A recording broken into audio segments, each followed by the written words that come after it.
Teman-teman, baca firman Tuhan wajib setiap hari. Amin. Selamat berjumpa kembali di channel YouTube Kakak Jupiter Tinambunan. Sebelum kita baca firman Tuhan, kita bernyanyi dari Kwende nomor 216, Gargar Dolo.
Salam, saudara-saudara sebangsa dan setanah air.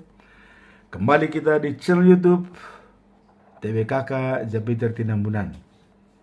Pada hari ini episode yang ke-55, kita membaca dari firman Tuhan, yaitu diambil dari kitab Bilangan pasal 29 sampai dengan pasal 30. Demikian firman Tuhan. Persembahan pasda pesta tahun baru. Pada tanggal 1 bulan 7, kamu harus mengadakan pertemuan untuk beribadat dan tak boleh melakukan pekerjaan berat. Pada hari itu trompet-trompet harus dibunyikan. Persembahkanlah kepada Tuhan kurban bakaran berupa seekor sapi jantan muda, seekor domba jantan, dan 7 ekor anak domba jantan berumur 1 tahun, masing-masing yang tidak ada cacatnya. Bau kurban itu menyenangkan hati Tuhan. Persembahkanlah juga kurban sajian yang diharuskan berupa tepung dicampur minyak zaitun 3 kg untuk sapi jantan, 2 kg untuk domba jantan, dan 1 kg untuk setiap ekor anak domba. Persembahkanlah juga seekor kambing jantan untuk korban pengampunan dosa. Dengan cara itu, kamu melakukan upacara penghapusan dosamu. Kurban-kurban itu merupakan tambahan pada kurban bakaran yang dipersembahkan bersama-sama dengan kurban sajiannya pada tanggal 1 setiap bulan. juga merupakan tambahan pada kurban bakaran harian yang dipersembahkan bersama-sama dengan kurban sajian dan kurban air anggurnya. Bau kurban bakaran itu menyenangkan hati Tuhan. Persembahan pada hari pengampunan dosa. Pada tanggal 10 bulan 7, kamu harus mengadakan pertemuan untuk beribadat. Pada hari itu kamu harus berpuasa dan tidak boleh bekerja. Persembahkanlah kepada Tuhan kurban bakaran berupa seekor sapi jantan muda, seekor domba jantan, 7 ekor anak domba jantan berumur 1 tahun, masing-masing tidak ada cacatnya. Bau kurban itu menyenangkan hati Tuhan. Persembahkanlah kurban sajian yang diharuskan berupa tepung dicampur minyak zaitun 3 kg untuk sapi jantan, 2 kg untuk domba jantan, dan 1 kg untuk setiap ekor anak domba. Persembahkanlah juga seekor kambing jantan untuk upacara pengampunan dosamu. Selain kurban pengampunan dosa dan kurban bakaran harian, beserta kurban sajian dan kurban air anggur, dan kurban air anggurnya yang dipersembahkan pada hari itu. Persembahan pada pesta Pondok Daun. Pada tanggal 15 bulan 7, kamu harus mengadakan pertemuan untuk beribadat dan tak boleh melakukan pekerjaan berat. Selama 7 hari kamu harus mengadakan perayaan untuk menghormati Tuhan. Pada hari yang pertama, persembahkanlah kepada Tuhan kurban bakaran berupa 13 ekor sapi jantan muda, 2 ekor domba jantan muda, dan 14 ekor anak domba jantan berumur 1 tahun, masing-masing yang tidak ada cacatnya. Bau kurban itu menyenangkan hati Tuhan. Persembahkanlah juga kurban sajian yang diharuskan berupa tepung dicampur minyak zaitun 3 kg untuk setiap ekor sapi jantan, 2 kg untuk setiap ekor domba jantan, dan 1 kg untuk setiap ekor anak domba. Bersama-sama dengan kurban sajian itu harus dipersembahkan juga kurban air anggur yang diperlukan. Selain itu, persembahkanlah pula seekor kambing jantan untuk kurban pengampunan dosa. Kurban itu merupakan tambahan pada kurban bakaran harian, beserta kurban sajian dan kurban air anggurnya. Pada hari yang kedua, persembahkanlah 12 ekor sapi jantan muda, 2 ekor domba jantan, dan 14 ekor anak domba jantan berumur 1 tahun, masing-masing yang tidak ada cacatnya. Persembahkanlah bersama-sama dengan itu semua kurban-kurban lain, seperti yang diperlukan untuk hari yang pertama. Pada hari yang ketiga, persembahkanlah 11 ekor sapi jantan muda, 2 ekor domba jantan, dan 14 ekor anak domba jantan berumur 1 tahun, masing-masing tidak ada cacatnya. Persembahkanlah bersama-sama dengan itu semua kurban-kurban lain seperti yang diperlukan untuk hari yang pertama. Pada hari yang keempat, persembahkanlah 10 ekor sapi jantan muda, 2 ekor domba jantan, dan 14 ekor anak domba jantan berumur 1 tahun, masing-masing yang tidak ada cacatnya. Bersama-sama dengan itu, persembahkanlah juga semua kurban-kurban lain seperti yang diperlukan untuk hari yang pertama. Pada hari yang kelima, persembahkanlah 9 ekor sapi jantan muda, 2 ekor domba jantan, dan 14 ekor anak domba jantan berumur 1 tahun, masing-masing yang tidak ada cacatnya. Bersama-sama dengan itu, persembahkanlah juga semua kurban-kurban lain seperti yang diperlukan untuk hari yang pertama. Pada hari yang keenam, persembahkanlah 8 ekor sapi jantan muda, 2 ekor domba jantan, 14 ekor anak domba jantan berumur 1 tahun, masing-masing yang tidak ada cacatnya. Bersama-sama dengan itu, persembahkanlah juga semua kurban-kurban lain seperti yang diperlukan untuk hari yang pertama.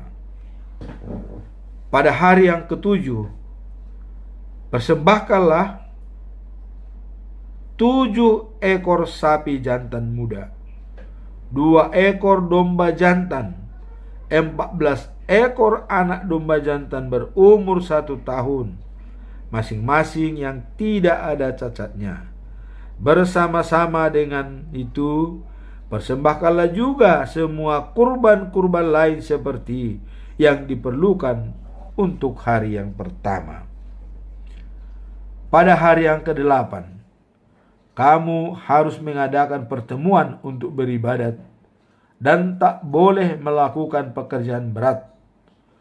Persembahkanlah kepada Tuhan kurban bakaran berupa 1 ekor sapi jantan muda, 1 ekor domba jantan, dan 7 ekor anak domba jantan berumur 1 tahun, masing-masing yang tidak ada cacatnya.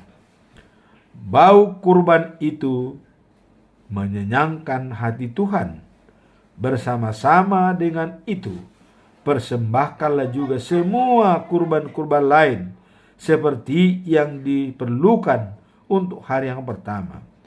Itulah peraturan-peraturan tentang kurban-kurban bakaran, kurban sajian, kurban air anggur, serta kurban perdamaian yang harus kamu persembahkan kepada Tuhan pada perayaan-perayaanmu yang sudah ditentukan. Kurban-kurban itu merupakan tambahan pada kurban-kurban yang kamu persembahkan untuk membayar kaul atau kurban sukarela. Musa menyampaikan kepada bangsa Israel segala sesuatu yang diperintahkan Tuhan kepadanya. Pasal yang ke-30. Peraturan tentang kaul.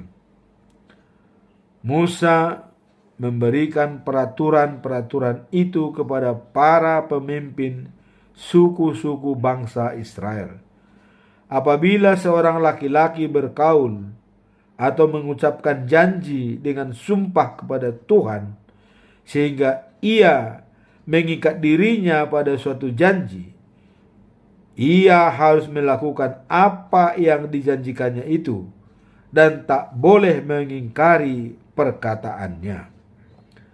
Apabila seorang gadis yang tinggal di rumah ayahnya berkaul kepada Tuhan dan mengikat dirinya pada suatu janji, dan ayahnya tidak berkeberatan pada waktu mendengar hal itu, maka gadis itu harus menepati seluruh kaul dan janjinya itu. Tetapi kalau pada waktu mendengar hal itu ayahnya berkeberatan, maka gadis itu tidak terikat pada kaulnya dan janjinya. Tuhan akan mengampuni dia karena ia dilarang ayahnya. apabila seorang wanita yang belum kawin berkaul atau mengikat dirinya kepada suatu janji, entah dengan dipertimbangkan lebih dahulu atau dengan begitu saja, maka ia terikat pada kaul atau janjinya itu. Kalau di kemudian hari ia kawin, ia tetap terikat pada kaul dan janjinya itu, asal suaminya tidak berkeberatan pada waktu mendengar tentang hal itu. Tetapi kalau suaminya pada waktu mendengarnya melarang dia, maka ia tidak terikat pada kaulnya dan janjinya itu. Tuhan akan mengampuni dia. Apabila seorang janda atau wanita yang sudah diceraikan membuat kaul atau janji yang mengikat dirinya, ia terikat pada kaul atau janji itu dan harus menepatinya. Apabila seorang wanita yang sudah kawin membuat kaul atau janji yang mengikat dirinya, ia harus menepati segala yang dijanjikannya itu, asal suaminya tidak berkeberatan waktu ia mendengar hal itu.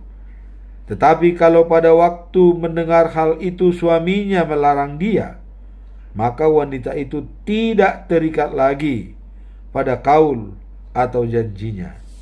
Tuhan akan mengampuni dia karena ia dilarang oleh suaminya. Suami mempunyai hak untuk menyetujui atau membatalkan setiap kaul atau janji yang dibuat istrinya. Tetapi kalau pada waktu mendengar hal itu suaminya tidak berkeberatan, wanita itu harus menepati seluruh kaul atau janjinya. Suaminya setuju dengan kaul atau janji itu karena ia tidak berkeberatan pada waktu mendengarnya. Kalau di kemudian hari suaminya itu membatalkan atau janji istrinya, membatalkan kaul atau janji istrinya, maka suaminya itulah yang harus menanggung akibat pembatalan itu. Itulah peraturan-peraturan yang diberikan Tuhan kepada Musa tentang kaul dan janji yang dibuat oleh seorang gadis yang tinggal di rumah ayahnya atau oleh seorang wanita yang sudah kawin. Demikianlah pembacaan firman Tuhan. Semoga dalam bacaan firman ini bisa menambah wawasan kita, ya. Dan tadi di sini kita lihat begitu besarnya, begitu dihormati perayaan-perayaan pesta pada bangsa Israel dengan persembahan-persembahan yang sangat besar. Bahkan apabila dirayakan sampai 7 hari. Dan hari ke-8 mereka untuk beribadat. Dan semua persembahan-persembahan itu tidak mengurangi persembahan harian yang sudah ditentukan sebelumnya. Demikianlah pembacaan firman Tuhan kali ini. Semoga bermanfaat. Dan salam buat kita semua. Tuhan memberkati. Amin. Comment and share. Bye. Thank you for watching.